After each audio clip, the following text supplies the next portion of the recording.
This is the story of Snow White. You can read along with me in your book. You will know it is time to turn the page when you hear the chimes ring like this.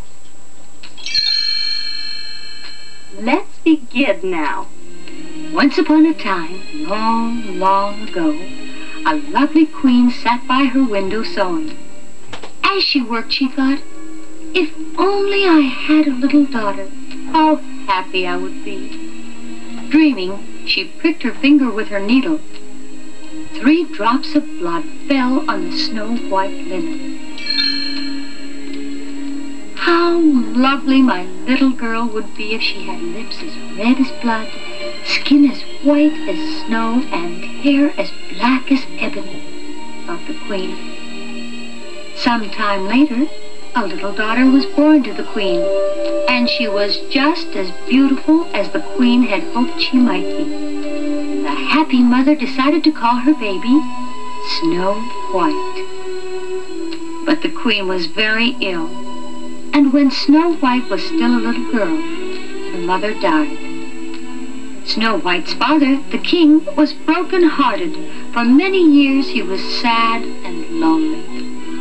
But at last, the lonely king married again, and there was great rejoicing in the land. His new queen was very beautiful to look upon, but alas, her heart was cold and cruel.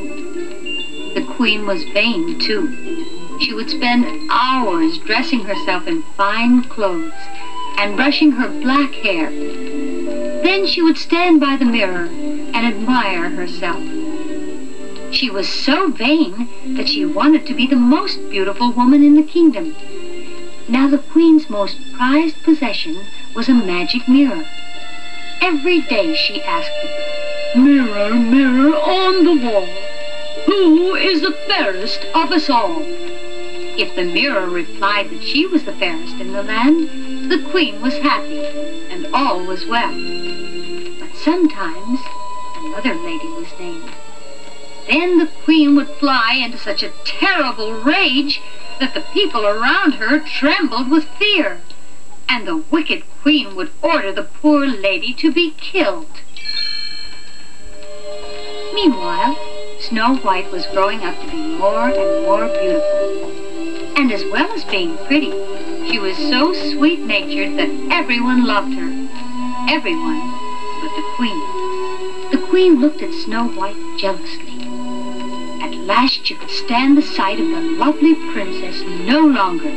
She banished Snow White to the servants' quarters. Snow White's fine clothes were taken away from her, and she had to dress in rags like the other servants. And like the other servants, Snow White had